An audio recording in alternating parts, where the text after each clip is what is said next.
Hello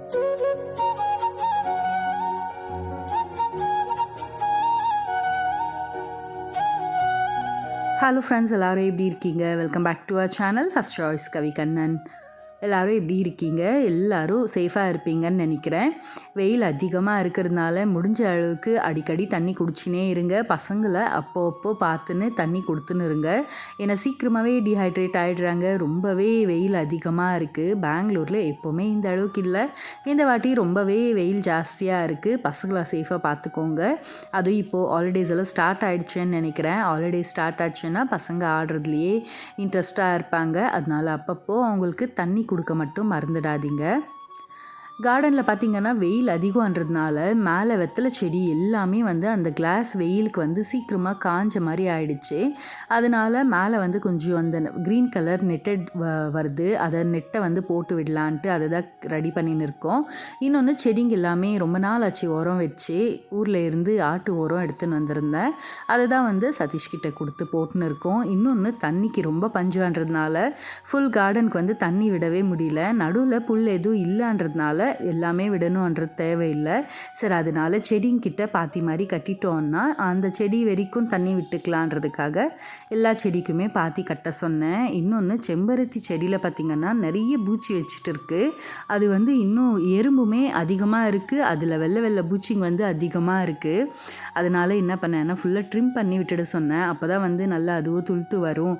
என்னதான் மருந்து அடிச்சா கூட அது போல் அந்த பூச்சி, அதனால மொக்கு எல்லாமே கூட அப்படி அப்படியே வீழ்ந்துடுது.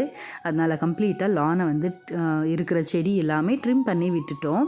அதுக்கப்புறமா இந்த ஸ்லிப்பர் ஸ்டாண்டு கிட்டேயும் அவ்வளோதான் எடுத்து கொஞ்சம் மாற்றி வச்சேன். எனக்கு நார்மலாகவே ஒரே மாதிரி பார்க்க அந்த அளவுக்கு இன்ட்ரெஸ்ட் இருக்காது. அப்பப்போ மாற்றி மாற்றி வைப்பேன். அதனால் ஸ்லிப்பர் ஸ்டாண்டுமே மாற்றி வச்சுட்டேன். இன்றைக்கி பிரேக்ஃபாஸ்ட்டுக்கு புட்டு தான் செய்யலான்ட்டு ரெடி பண்ணின்னு இருக்கேன். பசங்களுக்கு புட்டுன்னா ரொம்ப பிடிக்கும். ஹஸ்பண்ட்க்கு புட்டு பிடிக்காது. அதனால் ஹஸ்பண்ட் இன்றைக்கி மந்த்ராலயா போன தொட்டு நான் பிரேக்ஃபாஸ்ட் எங்கள் 3 பேருக்கு புட்டு தான் ரெடி பண்ணின்னு இருக்கேன். ரொம்ப ஹெல்த்தியான ரெசிபி. அடிக்கடி பசங்களுக்கு செஞ்சு கொடுக்குறது ரொம்ப நல்லது. அதுலேயும் பொம்பளை பசங்களுக்கு இந்த மாதிரி புட்டு, உளுத்த வடை, உளுத்த மாவில் செஞ்சு கொடுக்குறது, அதுக்கப்புறமா இந்த மாதிரி புட்டு செய்கிறது, அது ராகி புட்டாக இருக்கட்டும், கவனி அரிசி புட்டு, இந்த மாதிரிலாம் அடிக்கடி செஞ்சு கொடுத்தா பசங்களுக்கு, அது பொட்டை பசங்களுக்கு பார்த்திங்கன்னா இடுப்பு ரொம்ப வலுவன்னு சொல்லுவாங்க. அதனால் அடிக்கடி இந்த மாதிரி பசங்களுக்கு புட்டு ஐட்டம்ஸ் எல்லாம் பண்ணி கொடுங்க. இன்றைக்கி பிரேக்ஃபாஸ்ட்டுக்கு புட்டு தான் செஞ்சுருந்தேன். எப்போவுமே புட்டுக்கு வடை செய்வேன். ஆனால் சடனாக பிளான் பண்ண தொட்டு வடை எதுவுமே செய்யலை. வெறும் புட்டு மட்டும் செஞ்சு தான் கொடுத்துருந்தேன். அமேசானில் இந்த சாம்பிராணி ஒன்று வாங்கியிருந்தேன். ஃபஸ்ட்டே நான் இந்த சாம்பிராணி யூஸ் பண்ணின்னு இருந்தேன். அப்படின்னா கிருஷ்ணகிரி கிட்ட ஒரு ஷாப் இருந்துச்சு. அதில் ஃபுல்லாகவே பார்த்திங்கன்னா சாண்டல் ஐட்டம்ஸ் எல்லாமே இருக்கும். அந்த கடையில் ஒரு வாட்டி வாங்கியிருந்தேன். மறுபடியும் வீட்டில் காலி ஆகிடுச்சு. சரி, அந்த பக்கம் போகும்போது வாங்கலான்னு நினச்சிருந்தேன். இந்த வாட்டி ஊருக்கு ட்ராவல் பண்ணும்போது பார்த்தா அந்த கடையே இல்லை. சரி, என்னடா பண்ணுறது, இது ரொம்ப நல்லா இருந்துச்சுன்ட்டு யோசனை பண்ணின்னு இருக்கும்போது தான் அமேசானில் பார்த்தேன். சரின்ட்டு தான் அதை வாங்கியிருந்தேன். ரேட்டு பார்த்திங்கன்னா 360 அப்படி இருந்துச்சு. அதை தான் வாங்கி அதை பாட்டிலில் ஸ்டோர் பண்ணின்னு இருக்கேன். சரி, அதே ஸ்மெல் மாதிரி இருக்குமான்ட்டு ஒரு டவுட்டில் தான் வாங்கியிருந்தேன். ஓகே, அது இன்னுமே நல்ல வாசனையாக இருக்கும். இதுவும் ஓகே, அதுக்கு சிமிலராக தான் இருக்குது. சரி, வந்த உடனே அதை ஏற்றி வைக்கலான்றதுக்காக அதை தான் ஏற்றி வச்சேன். நல்லா இருந்துச்சு. ஸ்டாண்ட் 2 கொடுத்துருக்காங்க. நான் ஒன்று கிச்சனுக்கு வச்சுக்கலாம், ஒன்று பூஜை ரூமுக்கு வச்சுக்கலான்ட்டு கிச்சனில் ஒன்று ஏற்றி வச்சேன். எனக்கு யூஸ்வலாகவே பார்த்திங்கன்னா இந்த மாதிரி கேண்டில்ஸ் ஏற்றி வைக்கிறது, சாம்பிராணி ஏற்றி வைக்கிறது எல்லாம் ரொம்ப பிடிக்கும். பூஜை ரூமில் இப்படி ஏற்றி வச்சிட்டோன்னா வீடே நல்ல ஒரு என்ன சொல்கிறது, காலையில் நல்ல ஒரு பாசிட்டிவ் வைப்ஸ் இருக்கும். அப்போது நம்ம கிச்சனில் ரொம்ப நேரம் நிற்கிறது நாம தான். கிச்சன்லேயும் ஏற்றி வச்சா நல்லா இருக்கும்ன்றதுக்காக காலையில் ஏஞ்சி வந்ததுமே ஃபஸ்ட்டு ஏற்றிடுவேன். இன்றைக்கி கொஞ்சம் வெளியில எல்லாம் வேலை இருந்த தொட்டு சரி அதெல்லாம் முடிச்சுட்டு அதுக்கப்புறமா தான் இங்கேயும் செஞ்சுன்னு இருக்கேன். பசங்களுக்கு ஸ்கூல் இருந்தாலே நமக்கு கொஞ்சம் எல்லா வேலையும் சேர்த்து செய்கிறது ரொம்ப கஷ்டமாக தான் இருக்கும். சரி, இருந்தாலும் சதீஷை விட்டு அப்புறமா வேலை மேலே போயிடுவாங்கன்ட்டு காலையிலேயே இந்த வேலையை ஸ்டார்ட் பண்ணிக்கணும். லான் க்ளீன் ஆனது தான் ஒரு பெரிய வேலை ஆன மாதிரியே.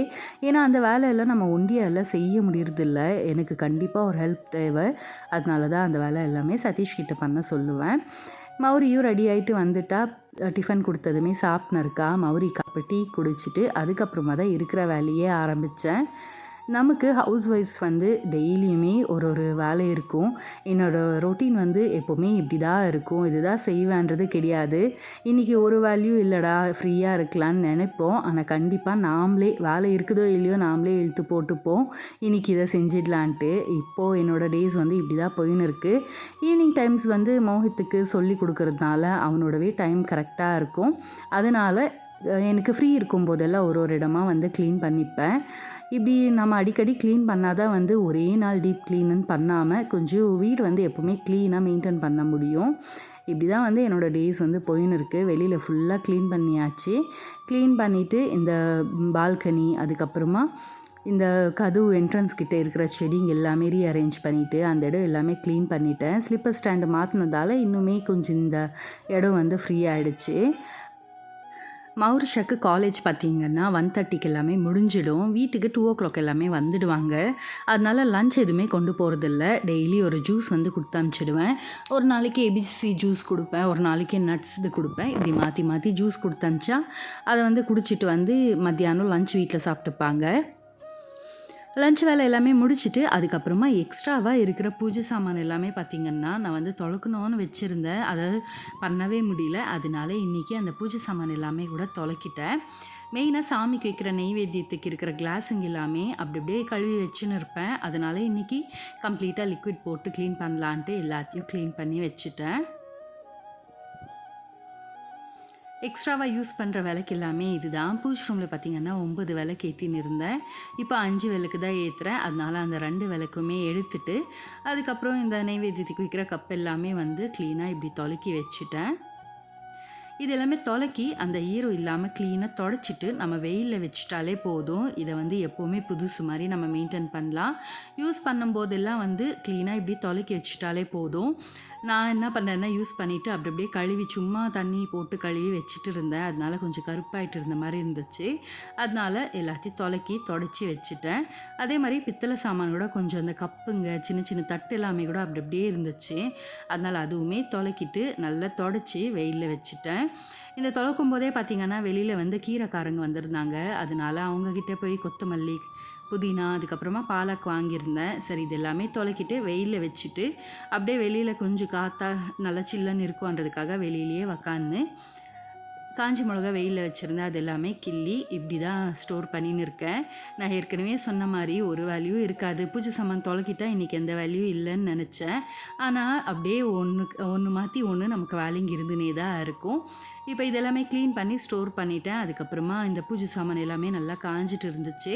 வெள்ளி சாமான் எல்லாமே காற்று போகாத மாதிரி நம்ம ஒரு பாக்ஸில் ஸ்டோர் பண்ணோன்னா இன்னுமே புதுசு மாதிரி இருக்கும். அதனால எப்போவுமே வெள்ளி சாமானுக்கெல்லாம் இப்படி ஒரு பாக்ஸ் வச்சுருப்பேன். அதுலேயே இப்போது தொலைக்கி வச்சுருந்த சாமான் எல்லாத்தையும் பாக்ஸில் போட்டு ஸ்டோர் பண்ணி வச்சுட்டேன்.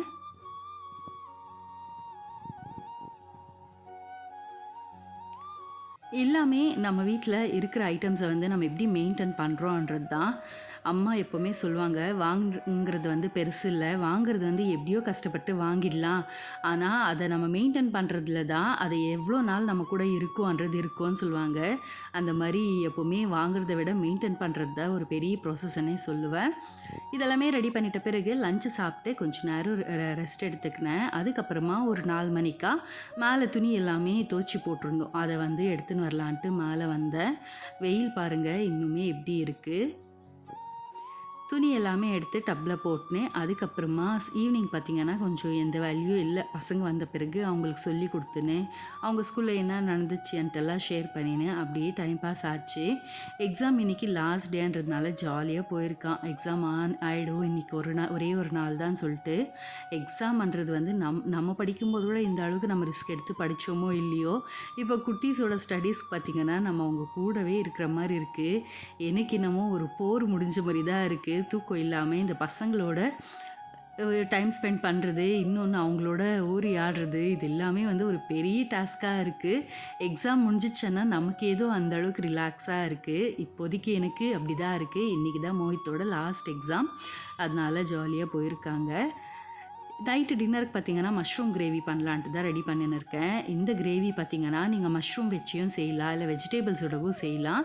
அதுக்கு ஃபஸ்ட்டு ஒரு பேஸ்ட் ரெடி பண்ணிக்கணும். அதுக்கு ஃபஸ்ட்டு தேங்காய் எடுத்திருக்கேன். தேங்காய், முந்திரி, பச்சை மிளகா, அதுக்கப்புறமா கசகசா இத்தனையும் சேர்த்து நல்லா நைஸா ஒரு பேஸ்ட் மாரி அரைச்சிக்கோங்க.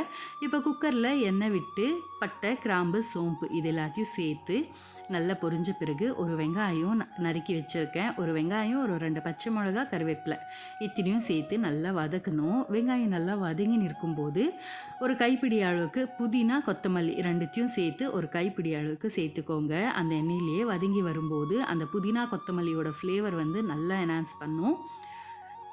அது வதங்கின பிறகு இப்போ இஞ்சி பூண்டு பேஸ்ட் 1 1/2 டீஸ்பூன் அளவுக்கு சேர்த்துருக்கேன். இஞ்சி பூண்டு பேஸ்ட்டோட பச்சை வாசனை போன பிறகு மீடியம் சைஸ் ஒரு தக்காளி எடுத்திருக்கேன். அந்த தக்காளியும் சேர்த்து நல்லா வதக்கி விட்டுடலாம். தக்காளி வதங்கிறதுக்காக கொஞ்சமாக கல்லுப்பை சேர்த்துக்கலாம். கல் உப்பை சேர்த்துட்டு நல்லா வதக்கி விட்டுட்டேன். இந்த கிரேவியை பார்த்திங்கன்னா, நீங்கள் இட்லி, தோசை, சப்பாத்தியோட எல்லாமே சாப்பிட்லாம். இடியாப்பம் இதோட எல்லாம் வச்சு சாப்பிட்டிங்கன்னா ரொம்பவே நல்லாயிருக்கும்.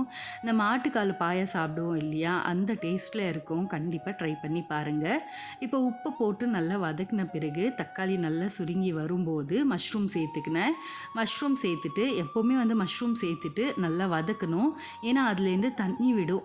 அந்த தண்ணி விட்டு நல்லா ட்ரை ஆன பிறகு நம்ம ஸ்பைசஸ் சேர்க்கும்போது டேஸ்ட் நல்லாயிருக்கும். ஒரு 5 நிமிஷம் வரைக்கும் நல்லா அந்த எண்ணெயிலேயே வதக்கிட்டு அதுக்கப்புறமா மஞ்சள் 1/4 டீஸ்பூன், தனியாத்தூள் ஒரு 1 1/2 டீஸ்பூன் சேர்த்துருக்கேன். இதுக்கு வந்து நம்ம சில்லி பவுடரை சேர்க்கறது இல்லை, அதனால வெறும் தனியாத்தூள் தான் 1 1/2 டீஸ்பூன் சேர்த்துருக்கேன். தனியாத்தூள் சேர்த்துட்டு நல்லா இப்படி வதக்கிட்டு அதுக்கப்புறமா நம்ம அரைச்சி வச்சுருக்கிற பேஸ்ட்டை வந்து சேர்த்துக்கலாம். இந்த கிரேவிக்கு இந்த பேஸ்ட்டு தான் பார்த்திங்கன்னா ரொம்ப ஹைலைட்டாக இருக்கும். அதனால இந்த பேஸ்ட்டை இந்த நைஸாக அரைச்சி சேர்த்துக்கோங்க. இப்படி சேர்த்துட்டு எண்ணெயிலேயே நல்லா வதக்கிட்டு இப்போ கிரேவிக்கு எந்த அளவுக்கு தண்ணி வேணுமோ சேர்த்துக்கிறேன். லாஸ்ட்டில் உப்பு செக் பண்ணி பார்த்துக்கோங்க. காரம் வந்து இதில் மைல்டாக தான் இருக்கணும், ரொம்ப காரம் எல்லாம் இருக்கக்கூடாது. நம்ம அரைக்கும் போதே பச்சை மிளகாவும் சேர்த்துட்டு இருக்கோம் இல்லையா, அதனால காரம் வந்து மைல்டாக நல்லாயிருக்கும். இப்போ தண்ணி எல்லாமே பார்த்துட்டு அதுக்கப்புறமா உப்பையும் ஒரு வாட்டி செக் பண்ணிட்டேன். எல்லாத்தையும் மிக்ஸ் பண்ணிவிட்டு லிட்டை க்ளோஸ் பண்ணி ஒரே ஒரு விசில் வச்சுக்கலாம். நான் பண்ணுற கிரேவி எல்லாமே இப்படி குக்கரில் விசில் வச்சுடுவேன். அப்போ வந்து நல்லா குக் ஆகி எண்ணெய் வந்து நல்லா பிரிஞ்சு வந்து கிரேவியே பக்கம் வந்து அழகாக இருக்கும். எனக்கு என்ன இருந்தாலும் கடாயில் போட்டு வதக்கிறதுக்கு இல்லை ரொம்ப நேரம் கொதிக்க வைக்க பொறுமையும் இருக்காது. அந்த அளவுக்கு எனக்கு பிடிக்கவும் பிடிக்காது. அதனால் எப்போவுமே குக்கரில் வச்சு ஒரு விசில் வச்சுடுவேன். பாருங்கள், திறக்கும்போது அவ்வளோ ஒரு வாசனை. நல்லா மிக்ஸ் பண்ணிவிட்டு கடைசியில் கொஞ்சமாக கொத்தமல்லியும் தூவி மிக்ஸ் பண்ணி நம்ம சர்வ் பண்ணோன்னா சூப்பராக இருக்கும். கண்டிப்பாக ட்ரை பண்ணி பாருங்கள். இடியாப்பத்தோட, இட்லி, தோசையோட எல்லாம் ரொம்பவே சூப்பராக இருக்கும். சப்பாத்திக்குமே நல்லாயிருக்கும். சப்பாத்தி, பரோட்டா இதுக்கு எல்லாமே சைட் டிஷ் வந்து சூப்பராக இருக்கும். கிரேவியும் ரெடி பண்ணிவிட்டேன். இட்லியும் இன்னொரு சைடு ஊற்றி வச்சுட்டேன். சுட சுட இட்லியோடு இந்த கிரேவி வச்சு சாப்பிடும்போது அவ்வளோ சூப்பராக இருந்துச்சு. எனக்கு இன்றைக்கி டே இப்படி தான் இருந்துச்சு. கண்டிப்பாக உங்களுக்கு பிடிச்சிருக்கும்னு நினைக்கிறேன். பிடிச்சிருந்த வீடியோக்கு ஒரு லைக் கொடுங்க. இதோட இன்னொரு வீடியோவில் சந்திக்கலாம்.